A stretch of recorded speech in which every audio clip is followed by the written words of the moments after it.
आप सब कैसे हैं। वेलकम आपका अपने यूट्यूब चैनल पे। इसका नाम है JHS एजुकेशन हब। स्टूडेंट्स की बहुत सारी क्वेरी आ रही थी कि सर हमारे लिए एक बेसिक वीडियो बनाओ जो केमिस्ट्री का हो, जिससे हम बहुत सारी नॉलेज को गेन कर सकें। तो आज हम वीडियो लेकर आए हैं for the arrow notation in chemistry. Specially ये काम आएगा आपकी ऑर्गेनिक केमिस्ट्री के अंदर। और ये जो वीडियो है ये आप इक्वली इंपॉर्टेंट है, चाहे स्टूडेंट क्लास 11th में हो, चाहे 12th में हो, चाहे वो तैयारी कर रहा हो नीट की, और चाहे तैयारी कर रहा हो JEE की, चाहे से वो BSc कर रहा हो, चाहे से वो MSc कर रहा हो। इन सब स्टूडेंट के लिए ये वीडियो बहुत इंपॉर्टेंट है और वीडियो के अंत तक आप पूरा देखना है ताकि आपको ये एक पूरा अनुमान रहे कि ऑर्गेनिक केमिस्ट्री का बेसिक्स कहाँ से स्टार्ट होता है और कैसे कैसे एग्जाम्पल को अपन लर्न कर सकते हैं। हो सकता है जो बच्चे BSc MSc वाले उनको लगे कि वीडियो ये बेसिक वीडियो है, बट जो स्टूडेंट है 11th 12th के और नीट वाले उनके लिए बहुत ही इंपॉर्टेंट वीडियो है। So let's start. अपना वीडियो लेकर आए आज ऑर्गेनिक केमिस्ट्री में कितने प्रकार के एरो नोटेशन होते हैं, यानी कितने प्रकार के एरो यहाँ पर काम में आते हैं। तो यहाँ पहला एरो जो आता है वो आता है स्ट्रेट फॉरवर्ड एरो, वो बताता है हमेशा प्रोग्रेस ऑफ द रिएक्शन। जब भी आप लिखते हो कहीं पे रिएक्टेंट और यहाँ लगाते हो आप बीच में एरो, ये सामने बनाते हो, इसके सामने बनाते हो आप यहाँ पर प्रोडक्ट, तो हमेशा रिएक्टेंट और प्रोडक्ट के बीच में जो एरो आता है ये होता है आपका, क्या दिखाता है आपको, प्रोग्रेस ऑफ द रिएक्शन। और यहाँ पर रिएक्टेंट जो आएगा हमेशा आएगा टेल पार्ट पे, प्रोडक्ट जो आएगा वो आएगा हमेशा आपका यहाँ पर हेड पार्ट के ऊपर। तो ये ध्यान रख चलना पड़ेगा कि जब भी ऐसा एरो बनाएंगे अपन, ये आएगा बीच में in between the reactant and the product. Number second arrow आपका आता है curved double headed arrow. Curve क्यों है कि ये आपका एरो कर्व लिए हुआ है, डबल क्यों है, दो के लिए, और हेड क्यों है, इसके दो हुक हैं like this one and this one. ये डबल हेड एरो दिखाता है आपको movement of two electrons, movement of two electrons. For example मेरे पास एक बॉन्ड है A और B का, यहाँ पर बॉन्ड में दो इलेक्ट्रॉन है लाइक कोवेलेंट बॉन्ड। अगर मैं इस एरो को यूँ रोटेट करता हूँ, मतलब क्या होता है कि A पे तो आ जाएगा चार्ज पॉजिटिव, B पे आ जाएगा चार्ज नेगेटिव। तो आप ये कह सकते हो कि ये एरो का टेल पार्ट है, ये एरो का हेड पार्ट है। एरो का टेल पार्ट जो होता है वहाँ पर आएगा हमेशा पॉजिटिव चार्ज, हेड पे आएगा हमेशा आपका नेगेटिव चार्ज, ये इलेक्ट्रॉन लेकर जाएगा, तो यहाँ आएगा हमेशा आपका नेगेटिव चार्ज। इसका रिवर्स केस भी हो सकता है आपके सामने कि ये वाला एरो आपका ऐसे रोटेट हो सकता है। अब एरो पे A पे आएगा नेगेटिव, B पे आएगा आपका चार्ज पॉजिटिव। ओवरऑल मतलब ये है कि जब भी आप इस एरो रोटेट करते हैं डबल हेड वाले एरो को, तो यहाँ हमेशा दो इलेक्ट्रॉन साथ मूवमेंट करते हैं, इसलिए इस एरो से हमेशा आपको आयंस ही मिलेंगे, may be positive and may be negative. Third जो आपका एरो है वो है सिंगल हेडेड एरो। ये भी आपका एरो जो है, ये भी आपका एरो कर्व्ड ही होता है, बट इस पर सिंगल हेड एरो होता है। और इस एरो का एक नाम और केमिस्ट्री में वो होता है आपका फिश हुक एरो। जो लोग मछली पकड़ते हैं उनके पास ऐसा एक मछली पकड़ने का कांटा होता है, इसलिए इसका नाम पड़ा हुआ है फिश हुक एरो। और ये एरो दिखाएगा हमेशा आपको movement of one electron only, और यहाँ से हमेशा आपको रेडिकल्स या फिर मूलक बनते हुए दिखाई देते हैं। फॉर एग्जांपल मेरे पास एक बॉन्ड है Cl का, और मेरे पास यहाँ बॉन्ड बीच में बना हुआ कोवेलेंट बॉन्ड। एरो का एक हुक यहाँ पर आएगा, एरो का एक हुक यहाँ पर आएगा। जैसे ही मैंने बॉन्ड को ब्रेक करवाया तो ये यहाँ बनते हैं आपके दो क्लोरीन, ये इलेक्ट्रॉन A का इलेक्ट्रॉन आपका एक यहाँ पर आ जाएगा, यहाँ पर बनते हैं आपके सामने दो क्लोरीन रेडिकल्स। तो ये एक डिफरेंस होता है डबल हेड और सिंगल हेड का। पहले पढ़ चुके अपन, डबल हेड एरो के अंदर यहाँ आयंस बनते हैं, सिंगल हेड एरो में यहाँ पर आपके रेडिकल्स या फिर मुक्त मूलक बनते हैं। नंबर 4 एग्जाम्पल आपका है, इसके दोनों एंड में निशान होते तीर के, और क्या नाम है इस एरो का, रेजोनेटिंग एरो। पहले अपन ये वाला एरो पढ़ लिया था, ये क्या दिखा रहा था अपने को, progress of the reaction, but ये दिखाएगा आपको रेजोनेटिंग स्ट्रक्चर के बीच में ये वाला एरो अपन यूज करते हैं। फॉर एग्जाम्पल मेरे पास स्ट्रक्चर है बेंजीन, एक मेरे पास स्ट्रक्चर बेंजीन का ये वाला है, मेरे पास एक स्ट्रक्चर बेंजीन का ये वाला है। तो दोनों को आप कंपेयर करते हो तो दोनों के अंदर डिफरेंस कुछ भी नहीं है। यहाँ पर हैं आपके 3 पाई बॉन्ड, यहाँ पर भी आपके हैं 3 पाई बॉन्ड, यहाँ 3 पाई बॉन्ड, यहाँ पर आपके 3 पाई बॉन्ड्स, यहाँ पर आपको साफ साफ दिख रहे हैं।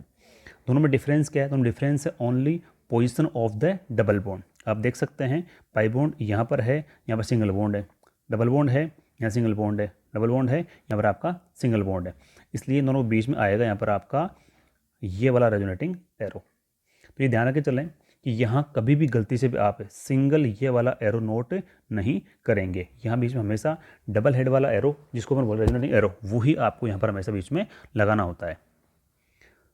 नंबर 5 पे है इक्विलिब्रियम स्टेट का एरो। इसका मतलब ये होता है कि कोई रिएक्टेंट ए होता है, वो बी के साथ में होता है इक्विलिब्रियम के अंदर। आप ऐसे भी कह सकते हो 50% आपका ये बनता है, 50% आपका ये बनता है। आप यहाँ पर ऐसा नहीं कह सकते कि ए बनता है ज़्यादा या बी बनता है। मतलब ये होता है कि ए से बी की बनने की जो स्पीड है वो होती है इक्वल टू बी से ए बनने की स्पीड के। तो आप यहाँ साफ साफ कह सकते हो कि ना तो यहाँ एक्सेस में ए बनता है और ना एक्सेस में आपका बी बनता है। इसी का नाम पड़ा हुआ इक्विलिब्रियम स्टेट का एरो। नेक्स्ट आपका है 6 नंबर। ये लगता आपको इक्विलिब्रियम है और होता भी उसी की तरह है, बट यहाँ आपको दिख रहा होगा ये वाला जो आगे वाला एरो है ये होता है आपका फॉर द फॉरवर्ड रिएक्शन, या फिर अग्र दिशा के लिए, और ये होता है आपका फॉर द बैकवर्ड रिएक्शन या फिर पश्चिम दिशा के लिए। अपन यहाँ देख पा रहे हैं जो फॉरवर्ड एरो की डायरेक्शन है या इसका जो लेंथ है वो ज़्यादा लंबा दिख रहा होगा, और बैकवर्ड का यहाँ पर एरो का जो दिशा है वो आपकी थोड़ी सी छोटी दिख रही है आपको। तो अपन ये कह सकते हैं कि जो आपका फर्स्ट वाला एरो फॉरवर्ड वाला वो आपको यहाँ पर ज़्यादा लेंथ में दिख रहा होगा। तो अपन ये कह सकते हैं shifting of equilibrium in forward direction. बहुत सारे एग्जांपल्स ऐसे हैं केमिस्ट्री के अंदर जो रिएक्शंस सिंगल साइड हो सकती हैं, उनके लिए अपन ऐसे वाला एरो काम में ले सकते हैं, बट कुछ अमाउंट वापस बनता है तो अपन ये वाला एरो काम में इसके लिए ले लिया। बट ओवरऑल यहाँ पर अगर मैं बात करूँ मैं तो रिएक्टेंट से प्रोडक्ट बनने की स्पीड जो है वो तो बहुत ही ज़्यादा है, बट वापस रिवर्स की जो स्पीड है बहुत ही कम है। तो आप ये कह सकते हो कि रिएक्टेंट से प्रोडक्ट आपके यहाँ बहुत अच्छे अमाउंट में बनता है। नेक्स्ट जो एरो है 7 नंबर, ये आपका 6 नंबर एरो जो था उसका जस्ट रिवर्स है, और ये कहलाएगा आपका shifting of equilibrium in the backward direction. आप ये कह सकते हो कि रिएक्टेंट से आपका प्रोडक्ट तो बहुत कम बनता है, बट आपका प्रोडक्ट से रिएक्टेंट आपको बहुत ज़्यादा बनता है, और ओवरऑल शिफ्टिंग इक्विलिब्रियम हो जाती है यहाँ पर आपकी फॉर द रिएक्टेंट साइड या फिर बैकवर्ड डायरेक्शन के अंदर। नंबर 8 एरो है, बहुत इंपॉर्टेंट है, एग्जाम में कई बार क्वेश्चन भी आता है इसके ऊपर। ये वाला एरो किस दिशा को डोनेट करता है? तो इस एरो के अंदर अपन देख पाते हैं इसका एक तो होता है टेल पार्ट, एक होता है यहाँ पर हेड पार्ट, और ये दिखाएगा आपको direction of the dipole moment. जहाँ जहाँ भी आपको बॉन्ड की डायरेक्शन दिखानी होती है बिटवीन टू इलेक्ट्रोनेगेटिव एलिमेंट के बीच में, तो हमेशा आप ये वाला एरो काम में लेंगे। एरो में यहाँ पर टेल पार्ट जो होता है ये डिनोट करेगा हमेशा towards the less electronegative atom element की तरफ। एरो का हेड पार्ट जो है वो आएगा towards always more electronegative atom element की तरफ। फॉर एग्जाम्पल मेरे पास एक बॉन्ड है HCl, इस बॉन्ड की दिशा आपकी ये हो सकती है, इस बॉन्ड की दिशा आपकी ये हो सकती है। जब तक आपको पता नहीं है तब तक आप इसको कैसे लर्न करेंगे कि जो एटम आपका होता है लेस नेगेटिव वहाँ पर आएगा एरो का ये वाला पार्ट, इसको बोलता हूँ मैं यहाँ पर टेल पार्ट, और जो एटम आपका मोर नेगेटिव है वहाँ पर आता है आपका हेड पार्ट, जो एटम मोर नेगेटिव होगा। सेकंड ये भी ध्यान रखें जो एटम लेस नेगेटिव है वहाँ पर आएगा चार्ज पॉजिटिव, और जो एटम मोर नेगेटिव वहाँ पर आएगा चार्ज आपका नेगेटिव। तो यहाँ पर देख सकते हैं अपन H क्या है लेस नेगेटिव, Cl क्या है मोर नेगेटिव, तो H पे क्या आ जाएगा चार्ज पॉजिटिव, Cl पे क्या आ जाएगा चार्ज आपका नेगेटिव। कोई भी बॉन्ड हो बिटवीन टू एटम्स, इस बॉन्ड को आराम से आप यहाँ इस तरह से डिनोट कर सकते हैं। फॉर एग्जांपल मेरे पास बॉन्ड है कार्बन डाइऑक्साइड, अभी पर ऑक्सीजन मोर नेगेटिव है तो बॉन्ड का मोमेंट रहेगा आपका टुवार्ड्स दिस साइड, ये ऑक्सीजन मोर नेगेटिव बॉन्ड रहेगा टुवार्ड्स दिस साइड। और इसके लिए पहले भी मैंने एक वीडियो बता चुका हूँ आपको मैं कि क्यों होता है NH3 का डाइपोल मोमेंट बजाय कि NF3 से ग्रेटर। इस पर एक मैं पूरा वीडियो आपको डाल चुका हूँ पहले, उसमें इसको मैंने और ढंग से एक्सप्लेन किया हुआ है, तो वो वीडियो आप चैनल पे जाके वहाँ से इस वीडियो को आराम से देख सकते हैं। नेक्स्ट एरो है मूवमेंट ऑफ इलेक्ट्रॉन, और इसको मैं बोलता हूँ मैं मिड हेड एरो, यानी कि ये जो लाइन है इसके बीच में अगर मैंने एरो लगा दिया ये वाला एरो, इसका मतलब है ओवरऑल क्या निकलता है। हो सकता है आपने यहाँ तक पढ़ा हो, बट इसका ओवरऑल मीनिंग क्या होता है, ये एरो दिखाता है आपको मूवमेंट ऑफ द इलेक्ट्रॉन, यानी कि इस बॉन्ड में जो दो इलेक्ट्रॉन होते हैं इनका मूवमेंट कहाँ से कहाँ होता है। तो अपन यहाँ देख पा रहे हैं यहाँ पर है कार्बन और H, यहाँ पर आपका है क्लोरीन। कार्बन तो है आपका यहाँ पर लेस इलेक्ट्रो नेगेटिव, और क्लोरीन है आपका यहाँ पर मोर इलेक्ट्रो नेगेटिव। तो जो बॉन्ड का दिशा है ओवरऑल वो रहेगा आपका फ्रॉम कार्बन टू क्लोरीन। आप ऐसे भी कह सकते हो from less negative to more negative element की तरफ। इस केस में ये वाला एरो काम में लेते हो आप। नेक्स्ट है अपवर्ड एरो। जो आपको दिखाता है। कई बार रिएक्शन में अपन देखते हैं कि एक रिएक्टेंट या जो भी प्रोडक्ट बनता है उसके पास में एक ऐसा तीसरा निशान आपको मिलता है। उसका ओवरऑल मतलब क्या होता है? उसका मतलब ये होता है कि उस रिएक्शन के दौरान कहीं ना कहीं उसके अंदर गैस लिबरेट होती है और वो गैस का निकलना ही दिखाता है।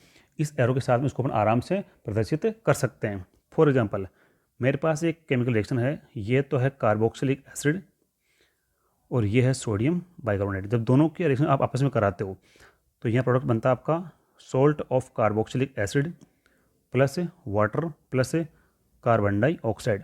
और CO2 के बगल में यहाँ पर ये वाला एरो लगा होता है जो मैंने आपको यहाँ पर बताया है। इस एरो मतलब क्या होता है कि यहाँ पर ये बनता है, यहाँ पर आपका सॉल्ट ये रहेगा लिक्विड फॉर्म में और CO2 रहेगी आपके यहाँ पर गैस फॉर्म में। अगर आप लैब में जब भी प्रैक्टिकल करते हैं for the test of carboxylic acid, वहाँ भी आप उसमें डालते हो सोल्यूशन ऑफ सोडियम बाइकार्बोनेट, तो भी बहुत तेज़ी से ब्रिस्क एफरेसेंस के साथ में CO2 गैस बाहर निकलती है। इसलिए यहाँ पर ये वाला एरो हमेशा काम में लगा होता है। जब भी आप देखते हैं रिएक्शंस के अंदर अपवर्ड एरो लगा होता है, उसका मतलब ये होता है कि ये एरो दिखाता है हमेशा कोई ना कोई गैस वहाँ पर रिमूव हो रही होती है। नेक्स्ट है डाउनवर्ड एरो। ये दिखाता है आपको उस रिएक्शन में कहीं ना कहीं PPT या फिर अवक्षेप बन रहा होता है। अवक्षेप हमेशा पेंदे में रहता है बिकॉज ऑफ ग्रेविटेशन। अगर मैं बात करूँ इसके एग्जाम्पल की, तो मेरे पास एक केमिकल रिएक्शन है CH3Cl प्लस AgNO2। अब यहाँ CH3 पे प्लस चार्ज है, Cl पे माइनस है, Ag प्लस है और NO2 पे माइनस है। यहाँ प्रोडक्ट बनता है CH3NO2 प्लस AgCl और यहाँ मिलता है आपको डाउनवर्ड का एरो। यहाँ पर हम साफ साफ देख पाते हैं Ag प्लस आइन रिएक्शन करते हैं विथ Cl माइनस आइन और ये बनाते हैं PPT ऑफ द AgCl और यहाँ बगल में मिलेगा रिएक्शन के दौरान डाउनवर्ड एरो, जो मैं आपको यहाँ पर बता चुका हूँ। ये एरो क्या दिखाता है? PPT का फॉर्मेशन। तो जब भी आपको लगे कोई केमिकल रिएक्शन के अंदर कि वहाँ पर कोई डाउनवर्ड एरो लगा हुआ है, उसका मतलब होता है कि वो रेस्पेक्टिव सॉल्ट PPT फॉर्मेशन में वहाँ पर प्रेजेंट होता है। नेक्स्ट है और लास्ट है रेट्रोसिंथेटिक एरो। रेट्रोसिंथेटिक एरो, इसको आप ऐसे भी कह सकते हो कि ये सिंथेसिस का रिवर्स एरो होता है। ये मेनली कहाँ काम आता है? या तो काम आता है ये रेट्रोसिंथेसिस के अंदर। जो बच्चे MSc में होते हैं उनको स्पेशली इसका पता होगा कि ये एरो वहाँ पर उनके काम में आता है। अगर मैं इसका एग्जाम्पल लेता हूँ तो इसका एक एग्जाम्पल है लाइक दिस वन, और आपको ऐसा मिल जाए कि इसके रेस्पेक्टिव प्रोडक्ट क्या बनेंगे। तो स्टूडेंट को ये ध्यान होना चाहिए कि it's not synthesis, it is in reality retrosynthesis. इसको आपको यहाँ पर ब्रेक करना पड़ेगा। ब्रेक के लिए एक हिंट दे दूँ आपको मैं कि पाई बॉन्ड के सामने जो बॉन्ड उसको आपको ब्रेक करना होता है। ये ब्रेक कैसे होगा? ये वाला बॉन्ड यहाँ जाएगा, ये वाला बॉन्ड यहाँ जाएगा, ये वाला बॉन्ड यहाँ जाएगा। जब इन सब बॉन्ड को आपस में आप ब्रेक करके और बनाते हो स्ट्रक्चर नहीं, तो एक तो बनता है आपका विन-3-ब्यूटाडाइन, एक बनता है आपका इथीन। इसका नाम क्यों पड़ा हुआ है रेट्रोसिंथेसिस? क्योंकि ये सिंथेसिस का जस्ट रिवर्स एरो काम में लिया जाता है। अगर इन दोनों को मिलाएंगे अपन वापस से तो वापस अपने को ये वाला प्रोडक्ट मिल सकता है। कैसे बनेगा? ये वाला एरो यहाँ जाएगा, इलेक्ट्रॉन यहाँ जाएंगे, यहाँ जाएंगे। दोबारा देख सकते हो आप, यहाँ बॉन्ड बना, सिंगल बॉन्ड बना, वो ये रहा, यहाँ बॉन्ड बना सिंगल, वो ये रहा, यहाँ बॉन्ड बना डबल बॉन्ड, वो आपका ये रहा। इसलिए इसका नाम पड़ा हुआ रेट्रोसिंथेटिक एरो। और एक MSc में पेपर है, इस पेपर का नाम है डिस्कनेक्शन अप्रोच। वहाँ पर ये एरो बहुत ज़्यादा काम में आता है। तो जो स्टूडेंट स्पेशली MSc वाले हैं उनको इसका आइडिया आराम से होगा। अब देखो, मैंने आपको जैसा वादा किया था शुरू में कि बेसिक जितने भी एरो काम में आते हैं वो सब आपको मैंने यहाँ पर एक एक एग्जाम्पल विथ समझा दिए हैं।